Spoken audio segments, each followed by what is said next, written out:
Di sini saya akan membahas mengenai berdirinya Daulah Abbasiyah. Berdirinya Daulah Abbasiyah tidak terlepas dari kemunduran Daulah Umayyah di Damaskus. Penyebab utamanya adalah buruknya moral para pemimpin Bani Umayyah, seperti gemar berfoya-foya, korupsi, dan juga kurang cakap dalam memimpin negara. Hal ini memicu ketidakpuasan rakyat, terutama karena proses Arabisasi yang terlalu gencar, kurangnya keterlibatan kaum Mawali, serta perlakuan yang tidak adil terhadap kelompok Syiah dan Khawarij. Rakyat juga terbebani dengan pajak yang tinggi, baik berupa denda maupun jizyah bagi yang ditaklukkan. Keadaan ini menimbulkan perlawanan dipimpin oleh keturunan Bani Abbas, khususnya Muhammad bin Ali, yang mendapat dukungan dari Syiah dan kaum Mawali. Gerakan ini berpusat di kota Kufah. Setelah wafatnya khalifah terakhir dari Daulah Umayyah, Marwan bin Muhammad, kekuasaan berpindah ke tangan Abbasiyah pada tahun 132 Hijriyah. Khalifah pertama Daulah Abbasiyah adalah Abu Abbas As-Saffah. Dinasti didirikan dengan bantuan Abu Muslim Al-Khurasani dan pusat pemerintahan dipindah ke Baghdad, Irak. Istighfar, astagfirullahaladzim, jangan. Dan pusat kepemerintahan dipindah ke Baghdad, Irak, yang kemudian menjadi pusat peradaban. Fase-fase pemerintahan Daulah Abbasiyah. Khalifahan Abbasiyah berlangsung selama 5 abad dan dibagi menjadi beberapa fase. Berikut 2 fase awal. 1. Fase pembentukan. Dimulai dari khalifah pertama Abul Abbas As-Saffah hingga khalifah ke-9 Al-Wasid. Fase ini dikenal dengan pengaruh Persia pertama, di mana sistem pemerintahan sangat dipengaruhi budaya dan struktur kekuasaan Persia. Banyak pejabat istana berasal dari Persia, termasuk keluarga Barmard yang sangat berpengaruh. Abu Ja'far Al-Mansur berjasa menstabilkan kekuasaan Abbasiyah, memindahkan pusat pemerintahan dari Damaskus ke Baghdad dan memperkuat pemerintahan. Pada masa Harun ar-Rasyid, Daulah Abbasiyah mencapai puncak kejayaan. Ia mendirikan Baitul Hikmah, tembaga ilmu pengetahuan, penerjemahan, dan perpustakaan. Kejayaan dilanjutkan oleh Abdullah Al-Makun yang juga memperluas kegiatan ilmiah. Baghdad menjadi pusat peradaban dunia, menarik banyak ilmuwan dari Eropa dan wilayah lain. Jumlah dokter di Baghdad saat itu mencapai lebih dari 800 orang, menunjukkan kemajuan medis dan pendidikan. Khalifah fase ini: 1. Abu Abbas As-Saffah, 2. Abu Ja'far Al-Mansur, 3. Muhammad Al-Mahdi, 4. Musa Al-Hadi, 5. Harun ar-Rasyid, 6. Abdullah Al-Amin, 7. Abdullah Al-Makmun, 8. Al-Mu'tasim Billah, 9. Abu Ja'far Al-Wasid. 2. Fase kedua. Fase ini ditandai dengan masuknya pengaruh bangsa Turki ke dalam struktur pemerintahan. Dimulai dari kekuasaan Al-Mutawakkil, setelah pengaruh Persia melemah, bangsa Turki mulai mengambil peran penting dalam pemerintahan, terutama di militer dan istana. Mereka menjadi pengawal pribadi khalifah dan lama-kelamaan memiliki pengaruh besar dalam mengangkat dan pemerhatian khalifah. Kondisi politik mulai tidak stabil karena para jenderal dan tentara Turki seringkali terlibat dalam konflik kekuasaan. Khalifah pada fase ini adalah Al-Mutawakkil, Al-Muntasir, Al-Mu'tain, Al-Mu'tas, Al-Muhtadi, Al-Mu'tamid. Fase kelima pada tahun 622 sampai 656 Hijriah. Pada fase ini merupakan melemahnya hingga runtuhnya Daulah Abbasiyah. Nah, setelah terjadinya disintegrasi dan berbagai peperangan, kekhalifahan Daulah Abbasiyah di Baghdad maupun di Andalusia mengalami keruntuhan. Dalam periode ini, pemerintahan Daulah Abbasiyah tidak lagi dipengaruhi oleh pihak manapun, namun kekuatan politik dan militer Daulah Abbasiyah sudah melemah hingga kekuasaan mereka hanya meliputi wilayah Iran dan sekitarnya saja. Dalam periode terakhir ini, urutan para khalifah yang memimpin yaitu sebagai berikut, yaitu yang pertama Az-Zahir, yang kedua Al-Mustansir, dan yang ketiga Al-Mustasim. Pada tahun 1258 Masehi, Daulah Abbasiyah mengalami keruntuhan yang ditandai dengan penaklukan kota Baghdad oleh pasukan Mongol. Penaklukan Baghdad tercatat sebagai salah satu kerugian peradaban terbesar dalam sejarah dunia. Pasukan Mongol menghancurkan peradaban kota Baghdad dengan menjarah dan membakar fasilitas kota, termasuk Baitul Hikam, perpustakaan, sekolah-sekolah, rumah sakit, dan membakar fasilitas umum lainnya. Nah, dalam peristiwa ini, Al-Musta'sim, khalifah terakhir Daulah Abbasiyah, dan keluarganya menjadi korban, dan yang sekaligus menandai berakhirnya kekuasaan Daulah Abbasiyah. Khalifahan Daulah Abbasiyah yang telah berkembang dan membangun peradaban Islam selama lebih dari 5 abad dengan jerih pun runtuh. Kekuatan politik dan militernya yang begitu unggul sekejap pun lenyap. Setelah itu, Baghdad dan sekitarnya pun jatuh dalam kekuasaan bangsa Mongol. Yang selanjutnya yaitu kondisi perkembangan peradaban Islam pada masa Daulah Abbasiyah. Penyebaran agama Islam yang sangat luas hingga keluar Jazirah Arab menjadikan adanya hubungan antara bangsa Arab dengan non-Arab. Banyak dari bangsa lain yang memeluk agama Islam dan hidup berdampingan. Hal tersebut memunculkan berbagai kelas sosial dalam masyarakat Islam, diantaranya yaitu kaum Muslim Arab, kaum Muslim non-Arab, dan kaum non-Muslim atau Zimmi. Berikut adalah perkembangan peradaban Islam pada masa Daulah Abbasiyah, diantaranya yaitu yang pertama, kondisi sosial. Daulah Abbasiyah berdiri karena mendapatkan bantuan dari masyarakat Muslim. Daulah Abbasiyah didukung oleh kaum Muslim Arab yang terdiri atas penduduk Makkah, Madinah, Irak, dan kaum Syiah. Daulah Abbasiyah didukung karena sebagai sama kaum yang tertindas dan sama keturunan Hashim.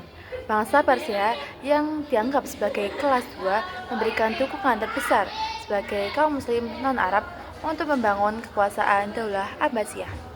Nah, oleh karena itu, pada masa Daulah Abbasiyah, hak-hak mereka disamakan. Bahkan, dalam beberapa periode, masyarakat Muslim non-Arab memegang peranan yang penting dalam pemerintahan. Beberapa golongan non-Arab mempunyai peranan penting dalam pemerintahan Daulah Abbasiyah adalah Daulah Barmak, Daulah Bani Saljuk, dan Daulah Umayyah. Berbeda dengan pemerintahan Daulah Umayyah yang mengistimewakan bangsa Arab Suriah selama pemerintahannya. 1. Kemajuan peradaban. Daulah Abbasiyah mendorong integrasi budaya Arab dan non-Arab. Islam menjadi bagian penting dalam kehidupan masyarakat. Kota-kota seperti Baghdad menjadi pusat peradaban dunia. Banyak tradisi ilmiah dan budaya Islam berkembang pesat. 2. Kemajuan kebudayaan. Ilmu pengetahuan dan kebudayaan Islam berkembang begitu pesat. Ada penerjemahan besar-besaran buku dari berbagai bahasa seperti Yunani, Persia, dan India. Lahir banyak ilmuwan besar dalam berbagai bidang ilmu. 3. Kebijakan politik dan militer. Pemerintahan Abbasiyah dibangun di atas dasar yang kuat dan solid. Terdapat pembagian kekuasaan, penguatan sistem militer, dan pemerintahan pusat yang kuat. Pada masa akhir, kekuatan politik dan militer melemah akibat perpecahan internal dan serangan luar seperti bangsa Mongol. 2. Lembaga pemerintahan. Pemerintahan Daulah Abbasiyah dipimpin oleh seorang khalifah yang berkedudukan sebagai pemimpin tertinggi dalam pemerintahan. Dalam menjalankan tugasnya, seorang khalifah dibantu oleh seorang perdana menteri yaitu wazir yang jabatannya disebut dengan wizarat. Dalam menjalankan pemerintahan negara, seorang wazir dibantu oleh beberapa menteri, Raisud Diwan yaitu Diwan Az-Zimam, Departemen Pengawasan Urusan Negara, Diwan Ar-Rasail, Departemen Urusan Arsip, Diwan Ad-Diyah, Departemen Kehakiman, Diwan Al-A'ta wal Hawarij, Departemen Sosial, Diwan Al-Barid, Departemen Perhubungan, Diwan Al-Kharaj, Departemen Keuangan, Diwan Ziman An-Nafaqat, Departemen Pengawasan Keuangan, Diwan Jundi, Departemen Ketentaraan, Diwan Al-Ahdas Wasyurtah, Departemen Keamanan dan Kepolisian, Diwan Al-Akharah, Departemen Pekerjaan Umum dan Tenaga, Diwan Mawali wal Gilman, Departemen Perburuhan, Diwan An-Nadhar fil Mazalim, Departemen Pembelaan Rakyat Tertindas, Diwan Al-Ahsyam, Departemen Urusan Keluarga. Dalam menjalankan tata usaha negara, Khalifah dibantu oleh Dewan Sekretariat Negara, yaitu Diwanul Kitabah, yang dipimpin oleh seorang sekretaris negara, yaitu Raisul Khutab, dan dibantu oleh beberapa sekretaris, yaitu A. Katibul Kharaj, Sekretaris Urusan Keuangan, B. Katibul Qadha, Sekretaris Urusan Kehakiman, C. Katibul Rosail, Sekretaris Urusan Persuratan, D. Katibul Syurtah, Sekretaris Urusan Kepolisian, E. Katibul Jundi, Sekretaris Urusan Tentara. 3. Lembaga keuangan. Pada masa Daulah Abbasiyah, Baitul Mal berfungsi sebagai lembaga keuangan yang menopang segala kebutuhan pemerintahan. Baitul Mal pada masa Daulah Abbasiyah dibagi menjadi 3 departemen, yaitu A. Diwanul Khazanah, bertugas mengurus perbendaharaan negara. B. Diwanul Azra, bertugas mengurus kekayaan negara dan hasil bumi. C. Diwanul Khazainu As-Silah, bertugas mengurus perlengkapan perang. 4. Lembaga hukum. Pada masa Daulah Abbasiyah, para hakim memutuskan suatu perkara dengan berpedoman pada kitab-kitab mazhab yang 4 atau mazhab lainnya. Terdapat 3 badan pengadilan yang terdapat pada masa Daulah Abbasiyah, yaitu A. Al-Qada'u, bertugas menangani perkara yang berkaitan dengan agama secara umum. Hakim Al-Qada'u bergelar Al-Qadhi. B. Al-Hizbah, bertugas menangani perkara yang berkaitan dengan permasalahan umum dan tindak pidana. Hakim Al-Hizbah bergelar Al-Muhtasib. C. An-Nadhar fil Madalim, bertugas menangani perkara yang terkait banding dari pengadilan Al-Qad'u dan Al-Hizbah. Hakim An-Nadhar fil Madalim bergelar Sahibul atau Qadil Madalim. 5. Lembaga militer. Struktur kemiliteran pada masa Daulah Abbasiyah berada di bawah Diwan Jundi, Departemen Ketentaraan, yang terdiri atas Angkatan Darat dan Angkatan Laut. Kesatuan tentara pada masa Daulah Abbasiyah terdiri dari Arif yang membawahi 10 prajurit, Naqib yang membawahi 10 Arif, Qaid yang membawahi 10 Naqib, dan Amir yang membawahi 10 Qaid. Tentara pada masa itu terdiri atas Al-Jundul Mutaziqah, yaitu tentara tetap dan bergaji yang tinggal di asrama, dan Al-Jundul Mutawiyah, yaitu relawan. Faktor-faktor penyebab runtuhnya Daulah Abbasiyah. Faktor-faktor kehancuran Daulah Abbasiyah disebabkan oleh 2 faktor besar, yaitu Meanwhile, A few moments later. 2 hours later, 3 hours later, One eternity later. eventually, Selanjutnya yaitu fase ketiga tahun 334 sampai 467 Hijriah. Pada fase ketiga, pemerintahan Daulah Abbasiyah dipengaruhi oleh Bani Buwayhi. Bani Buwayhi adalah keluarga dari bangsa Persia yang bergolongan Syiah dan memegang peranan penting selama hampir 1 abad.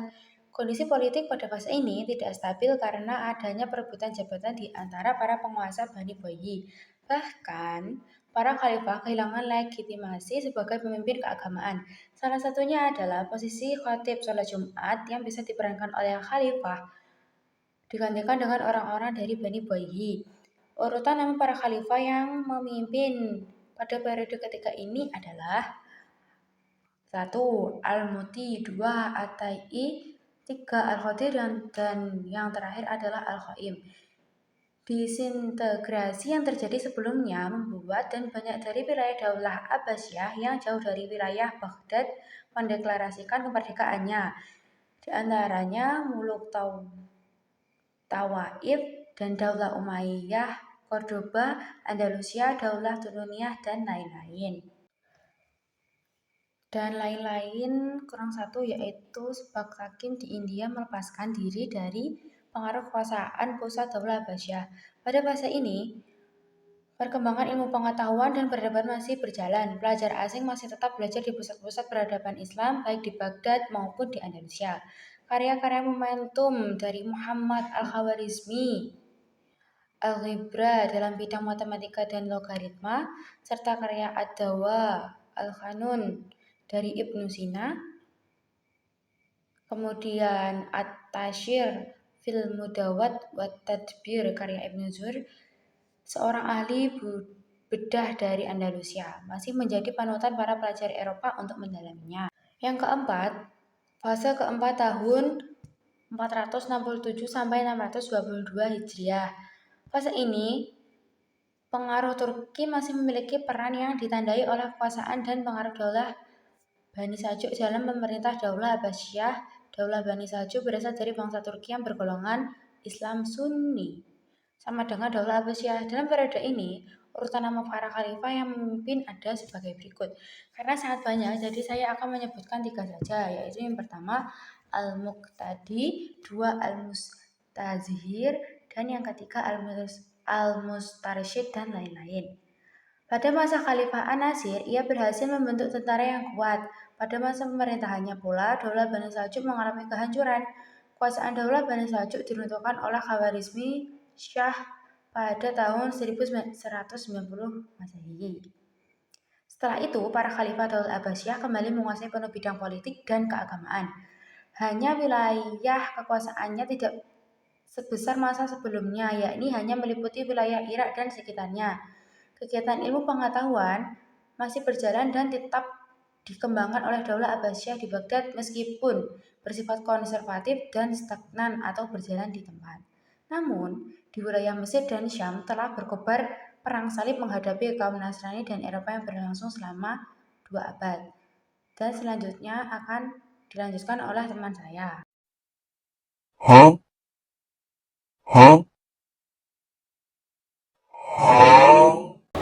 Selain itu, beberapa khalifah Daulah Abbasiyah mempunyai sifat cinta dunia dan lemah dalam memimpin, sehingga banyak dari mereka yang haus kekuasaan.